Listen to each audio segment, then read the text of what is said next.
በስመ አብ ወወልድ ወመንፈስ ቅዱስ አሐዱ አምላክ አሜን። ልጆች እንደምን ሰነበታችሁ? ደህና ናችሁ? ሳምንቱስ በመልካም አለፈ? አሜን። ይህችን ጊዜ ለሰጠን አምላካችን ቅዱስና ሕያው እግዚአብሔር ክብርና ምስጋና ለከበረው ስሙ ይሁን። ባለፈው መንፈሳዊ ታሪካችን በክፍል 24 ያዕቆብ ዮሴፍን ከልጆቹ ሁሉ ይልቅ አብልጦ በመውደዱ የተነሳ ወንድሞቹ እንዴት እንደቀኑበት፣ ዮሴፍም 2 ሕልሞችን ማለሙና ለወንድሞቹ መንገሩን፣ አባቱ ያዕቆብም ሄደህ የወንድሞችን ደህንነት አይተህ ወሬ አምጣልኝ ብሎ በላከው ጊዜ ወንድሞቹ ዮሴፍን ለመግደል እንደተማከሩ፣ ወደ ጉድጓድም ወርውረው እንደጣሉት፣ ወደ ግብፅ የሚሄዱ እስማኤላውያን ነጋዴዎቹንም ባዩ ጊዜ እርሱን ለመሸጥ መመካከራቸውን፣ በ20 ብርም እንደሸጡት፣ ለአባታቸውም ክፉ አውሬ የበላው አስመስለው አባታቸውን ታላቅ ሐዘን ላይ እንዴት እንደጣሉት፣ ዮሴፍንም የገዙት ነጋዴዎች ወደ ግብፅ አምጥተውት ሳለ የፈርዖን የዘበኞች አለቃ ጲጢፋራ ዮሴፍን እንደገዛው ተምረን ነበር። ከዚህ ታሪክም የቅናትን አደገኛነት፣ ቅናት እንደ ነቀዝ መሆኑን፣ ነቀዝ ተመርጦ ለዘር የተቀመጠውን ፍሬ እንደሚያበላሸው ሁሉ ቅናትም ለብዙ የሚጠበቁትን ውስጣቸውን አበላሽቶ እንደሚያስቀራቸው፣ ስለዚህ እኛ ግን ከባልንጀሮቻችን ጋር አላስፈላጊ ውድድር ውስጥ ከመግባት ይልቅ መረዳዳት እንዳለብን፣ በእነርሱ ስኬትም አብረን መደሰትና መተጋገዙ የበለጠ ለእኛም ሆነ ለእግዚአብሔር ደስ የሚያሰኝ መሆኑን ተምረን ነበር። በዛሬው መርሃ ግብራችን ደግሞ ዮሴፍ በግብፅ ሳለ ምን እንደሚገጥመው የምናቀርብላችሁ ይሆናል። አምላካችን ቅዱስና ሕያው እግዚአብሔር ያስተምረን።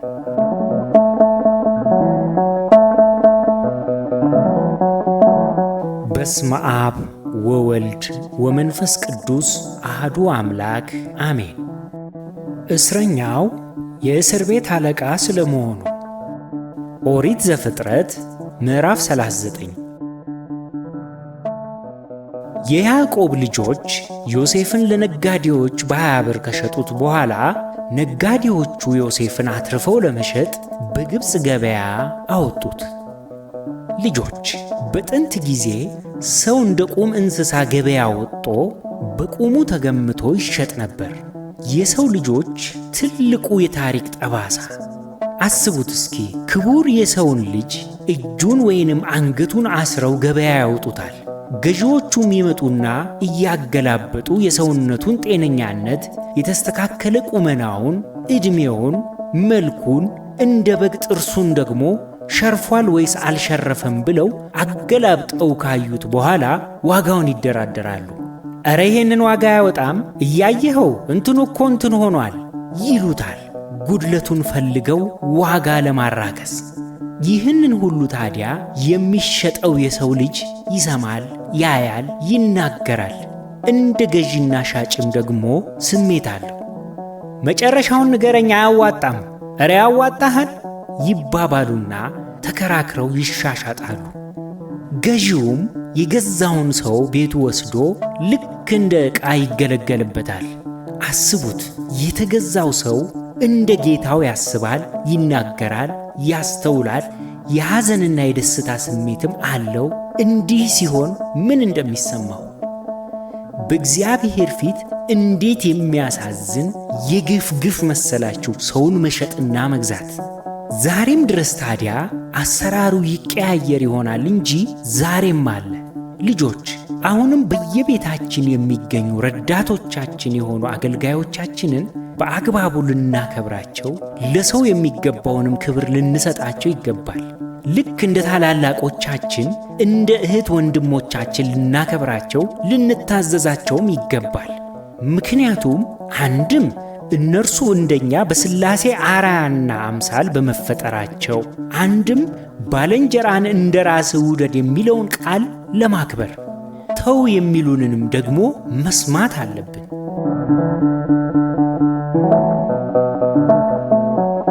ዮሴፍም ታዲያ ወደ ግብፅ ከወረደ በኋላ ነጋዴዎቹ ወደ ገበያ ባወጡት ጊዜ የፈርዖን ጃንደረባ የዘበኞቹ ሁሉ አለቃ የሚሆን የግብፅ ሰው ጲጢፋራም ገዛው። በዚህ ጊዜ ታዲያ እግዚአብሔር ከዮሴፍ ጋር ነበረ። በግብፃዊውም ጌታው ቤት ሳለ ሥራውንም ሁሉ የተከናወነለት ሰው ሆነ። ጌታውም ዮሴፍን አስተውሎ ሲመለከተው እግዚአብሔር ከዮሴፍ ጋር እንዳለ አወቀ።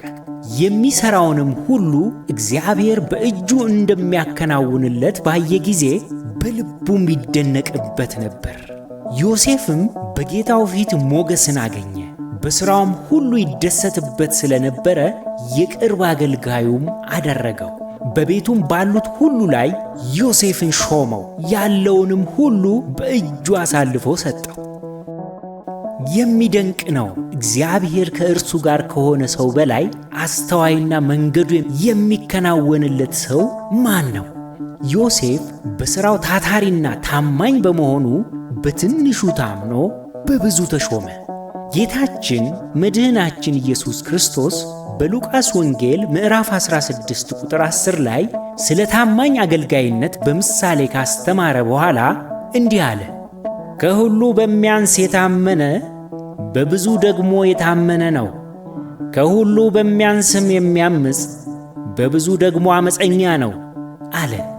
ዮሴፍ በጲጢፋራ ቤት ያሳያት ትንሿ ትጋት ለብዙ ሹመት አበቃችው። እኛም የምንሠራውን ሥራ ሁሉ በእውነትና በትክክለኛ መንገድ ታምነን ከሠራን ለብዙ ክብርና ሽልማት እንበቃለን።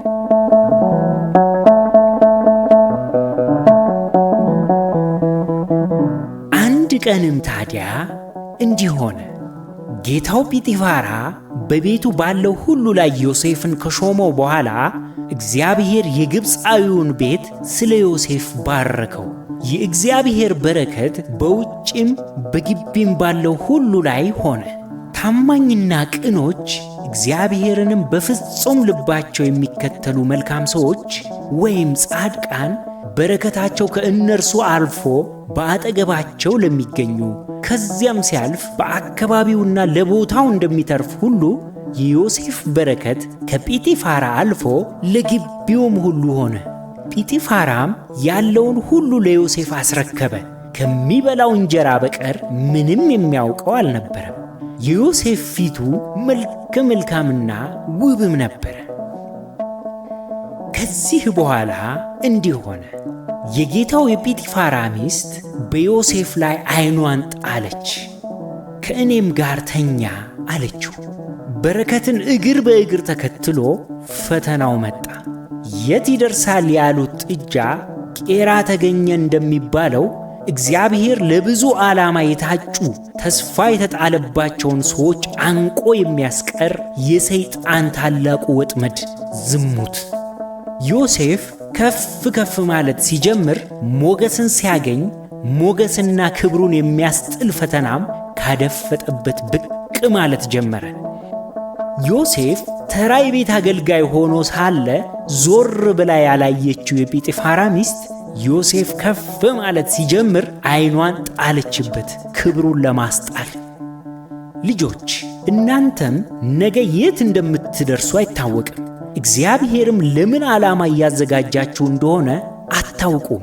ከእናንተ መካከል የሀገር መሪ፣ ታላላቅ የጥበብ ሰዎች፣ ሐኪሞች፣ ፓይለቶች፣ ኢንጂነሮች፣ ዳኞችና የመሳሰሉ ለብዙ ሰዎች የሚጠቅሙ ሙያዎች ላይ ጠንክራችሁ ከሠራችሁ ልትደርሱ ትችላላችሁ።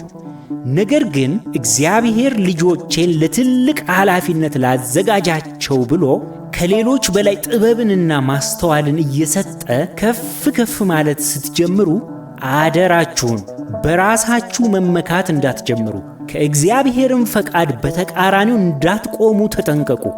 በጥቂቱ የታመነ በብዙ ይሾማልና ነው ሕጉ። ለታሰበላችሁ ክብር የሚሆን ስነ ምግባርና ስብዕና ከሌላችሁ ለእናንተ የታሰበው በረከት ተወስዶ ለሌላው ይሰጣል። እግዚአብሔር ሁል ጊዜ ሰው አያጣም፣ ክብሩ ግን ለእኛ ይቀርብናልና በጣም ልንጠነቀቅ ይገባል።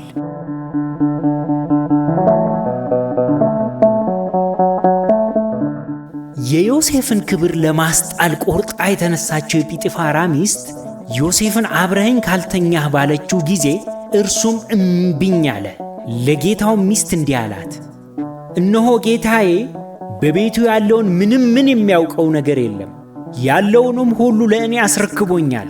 ለዚህ ቤት ከእኔ የሚበልጥ ሰው የለም። ሚስቱ ስለሆንሽ ከአንቺ በቀር ያልሰጠኝ ነገር የለም። እንዴት ይህንን ትልቅ ክፉ ነገር አደርጋለሁ? በእግዚአብሔር ፊት እንዴት ኃጢአትን እሠራለሁ? አላት። ይህንንም ነገር በየዕለቱ ለዮሴፍ ትነግረው ነበር። እርሱም ከእርሷም ጋር ይሆን ዘንድ ፈጽሞ አልሰማትም። እንዴት ያለ መታመን ነው! ሰውን ሳይሆን እግዚአብሔርን መፍራት። ሰውን ማታለል እንዳያን ማድረግም ይቻል ይሆናል። ሁሉ በፊቱ የተራቆተ የሆነ እግዚአብሔርን እንዴት ኃጢአታችንን መደበቅ እንችላለን? ዮሴፍ ወጣት ለግላጋ አፍላ ዕድሜ ላይ የሚገኝ ልጅ ነው። ሰይጣን ለዮሴፍ ያቀረበለት ትክክለኛ ፈተና በትክክለኛው ቦታ ነበር። የዮሴፍ ታማኝነትና ፍርሃቱ ግን ሰውን ሳይሆን እግዚአብሔርን በመሆኑ ይህንን ውጊያ በእርሱ አቅም ሳይሆን ለእግዚአብሔር አሳልፎ ሰጠ። ፈተናውንም ተሻገረ። ባሏ ጲጢፋራ ባያየኝ የአባቶቼ የነ አብርሃም የነ ይስሐቅ የነ ያዕቆብ አምላክ እግዚአብሔር ያየኛል። እንዴት እግዚአብሔርን ልካደው? አለ ዮሴፍ። ልጆች፣ ሁል ጊዜ ኃጢአት ክህደት ነው። ክህደቱም በሰውና በእግዚአብሔር ላይ የሚፈጸም። ዮሴፍ ዝሙት ቢፈጽም እንደ ሰው ቤቱን ሁሉ በእምነት አሳልፎ የሰጠውን ጲጢፋራን ይክዳል። በሌላ በኩል ደግሞ ስለ እርሱ ቤቱን ግቢውን እንኳን ሳይቀር በረከት በበረከት እያደረገ በሰው ሁሉ ፊት ሞገስ የሆነውን አብሮት ወደ ግብፅ የወረደውን የአባቶቹን አምላክ እግዚአብሔርን ይክዳል በዝሙት ምክንያት። ማንኛውንም ኃጢአት ብንመረምር በውስጡ ታላቅ ክህደት አለበት። ለምሳሌ ጉቦ መብላት ወይንም ሌብነት ሀገርን ለዚህ ኃላፊነት የሾመንንም ሕዝብ መካድ ነው። በሌላ በኩል ደግሞ መክሊቱን በአደራነት ጠብቀው ነግደህም አትርፍበት ብሎ አደራ የሰጠንን እግዚአብሔርን ወደ ጎን መግፋት ማለት ክህደት ነው። ልባችንና እግዚአብሔር እያወቀው በሐሰት መመስከርም ክህደት ነው። ብቻ በአጭር አነጋገር በሰው ሁሉ ፊት ልናደርገው የማንችላቸው ምቹ ጊዜና ቦታ ጠብቀን የምንፈጽማቸው በደሎች ክህደቶች ናቸው። እግዚአብሔርን የሚፈራ ሰው ደግሞ ከሕግና ከሰው ሞራል በላይ ከፍ ያለ ልዕልናን ያስተውላል። ለምሳሌ ብር እያለን ወንድማችን ብድር ስጠኝ ብሎ ቢጠይቀንና ባንሰጠው ምክንያት ፈጥረን ብንከለክለው በሰው ዘንድ ብዙም ላያስወቅሰን ይችላል።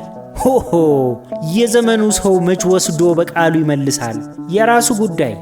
ወይንም ደግሞ ሰዶ ማሳደድ ካማረህ ዶሮህን በቆቅ ለውጥ አሉ አበው ብለን መከልከል እንችላለን። እያለን ግን ምክንያት ፈጥሮ ወንድማችንን መከልከል በእግዚአብሔር ፊት ጸያፍ ነው። ወንድማችን ተጨንቆና ተቸግሮ እያለ ስንከለክል ለእኛስ የሰጠን ማን ሆነና? ቃሉ እንዲህ ይላል በአንደኛ ዮሐንስ መልእክት ምዕራፍ 3 ቁጥር 17 ላይ የዚህ ዓለም ገንዘብ ያለው ወንድሙ የሚያስፈልገው ሲያጣ አይቶ ያራራለት ማንም ቢሆን የእግዚአብሔር ፍቅር በእርሱ እንዴት ይኖራል? ልጆቼ ሆይ በሥራና በእውነት እንጂ በቃልና በአንደበት አንዋደድ ይላል። ወንድማችንን የምንወደው አስመስለን ግን ባለን አቅም መርዳት ካልፈቀድን ጥሩ ጠባይ አይደለም። ስንዋደድ ከልባችን ሆነን ያለንን በማካፈል ሊሆንም ይገባል።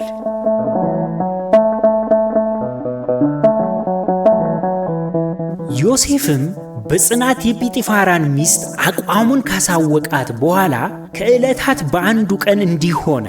ዮሴፍ ሥራውን እንዲሠራ ወደ ቤቱ ገባ። በቤትም ውስጥ ከቤት ሰዎች ማንም አልነበረምና ካፈርኩ አይመልሰኝ ያለችው የጲጢፋራ ሚስት ዮሴፍን ከእኔ ጋር ተኛ ስትል ልብሱን ተጠምጥማ ያዘችው። እርሱም ልብሱን በእጇ ላይ ጥሎላት ሸሸ። ወደ ውጭም ሮጦ ወጣ። ልብሱን ትቶ ወደ ውጭ እንደሸሸ ባየች ጊዜ እልክ ተናነቃትና ጮኸች። የቤት ሰዎችንም ወደ እርሷ ጠርታ እንዲህ ብላ ነገረቻቸው። እዩ፣ ዕብራዊው ሰው በእኛ ላይ እንዲሳለቅ ጲጢፋራ አግብቶብናል። እርሱ ከእኔ ጋር ሊተኛ ወደ እኔ ገባ። እኔም ድምፄን ከፍ አድርጌ ጮኽኩ። ድምፄን ከፍ አድርጌ እንደ ጮኽኩ ቢሰማ ልብሱን በእኔ ዘንድ ጥሎ ሸሸ፣ ወደ ውጭም ወጣ በማለት ጻድቁ ዮሴፍን በሐሰት ከሰሰችው። ጌታው ጲጢፋራ ወደ ቤቱ እስኪገባ ድረስም ልብሱን ከእርሷ ዘንድ አንቃ ይዛ አኖረች፣ ለሐሰት ክስ ማስረጃነት። እርሷ አሁን በሰው ፊት አሳማኝ የቁስ ማስረጃ ልብሱን፣ የሰው ማስረጃ ደግሞ በቤት ውስጥ የነበሩ አገልጋዮችን ይዛለች። ያሳዝናል። ይህንን የሰማ ማንም ለእርሷ መፍረዱ አይቀርም። ዮሴፍ እረ እኔ አላደረግኩም ቢል ማን ይሰማዋል ከሚያየው ከእግዚአብሔር በቀር? ይገርማል። የዚህ ዓለም ዳኝነት አሰራሩ እንዲህ ነው። እውነትን በያዘ ሳይሆን ማስረጃን በያዘ ነው ፍርዱ የሚዳኘው። ባለቤቷም ወደ ቤቱ በመጣ ጊዜ እንዲህ ብላ ነገረችው። ያገባህልን ዕብራዊው ባሪያ ሊሳለቅብኝ ወደ እኔ ገባ። እኔም ድምፄን ከፍ አድርጌ ሲጮህ ልብሱን በእጄ ተወና ወደ ውጭ ሸሸ አለችው። ጌታውም ባሪያህ እንዲህ ያደረገብኝ ብላ የነገረችውን የሚስቱን ቃል በሰማ ጊዜ እጅግ ተቆጣ። እንደ ሰው እንዴት አይቆጣ? ያመነው በቤቱ ሁሉ ላይ የሾመው ባሪያ ሲክደው። ዮሴፍንም ወሰደው፣ የንጉሡ እስረኞች ወደሚታሰሩበት ስፍራ በግዞት ቤት አገባው። ከዚያም በግዞት በእስር ውስጥ አኖረው። እግዚአብሔር ግን ከዮሴፍ ጋር ነበረ። እውነተኛው ፈራጅ ለዮሴፍ ምሕረትን አበዛለት። በግዞት ቤቱም አለቃ ፊት ሞገስን ሰጠው። ዮሴፍን እውነት ዋጋ አስከፈለችው፣ ገፋችው። የመጣበትን ፈተና ተቀብሎ በቀላሉ ማለፍ እየቻለ ዮሴፍ ግን ከእውነት ጋር መከራ መቀበልን መረጠ። ምንኛ መታደል ነው! አንዳንድ ጊዜ ታዲያ እንዲህ ነው። ዋሽተን በቀላሉ ማለፍ እየቻለን ከእውነት ጋር በጽናት መቆም መከራን ሊያመጣብን ይችላል። ነገር ግን እንዳትሳሳቱ፣ የእውነት አምላክ ደግሞ አለ። ሁሉን የሚያይና የሚሰማው በዙፋኑ ላይ አለ። ለጊዜው ቢያመን እንኳን ለእውነት መቆም ለታላቁ ክብር የሚያበቃን መሆኑን ለአፍታም እንዳትዘነጉ። ሰው ሁሉ ቢፈርድብን፣ ቢጠላን፣ ቢያገለን እንኳን እግዚአብሔር ከኛ አይራቅ እንጂ ብዙ ልንጨነቅ አይገባም። ምክንያቱም እውነት አንድ ቀን አርነትን ልታወጣን እንደምትችል ማወቅም አለብን። በግዞት ቤቱ አለቃ ፊት ሞገስን ያገኘው ዮሴፍ በግዞት ቤቱ እጅግ ተወዳጅና ተገባሪ ሰው ሆነ። የአምላኩ ሞገስ ከእርሱ ጋር ነበረና። አለቃውም በእስር ቤቱ በግዞት ያሉትን እስረኞች ሁሉ በዮሴፍ እጅ አሳልፎ ሰጣቸው። በዚያም የሚደረገውን ነገር ሁሉ እርሱ የሚያደርገው ነበር። እስረኛው ዮሴፍ የእስር ቤቱ አለቃ ሆነ። ይገርማል! አቤት የእግዚአብሔር ሞገስ! የግዞት ቤቱ አለቃ በእጁ ያለውን ነገር ከቶ አላሰበም። ሁሉን ለዮሴፍ አሳልፎ ሰጠው። እግዚአብሔር ከዮሴፍ ጋር ነበረና የሚያደርገውንም ሁሉ እግዚአብሔር ያቀናለት ነበር ለዮሴፍ።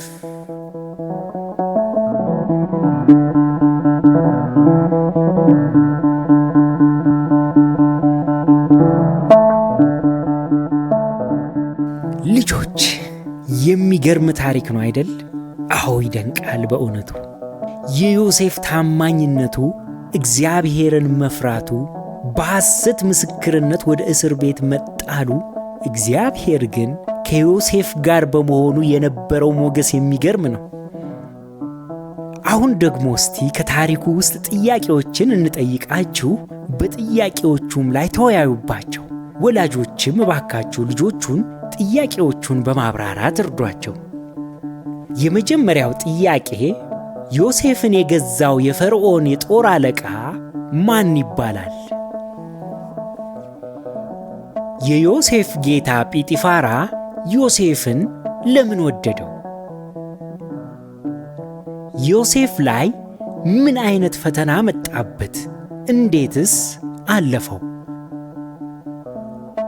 ጲጢፋራ ሚስቱ ያለችውን በሰማ ጊዜ ዮሴፍን ምን አደረገው? ዮሴፍ በእስር ቤት ምን ገጠመው? ከዚህ ታሪክ ምን ተማራችሁ?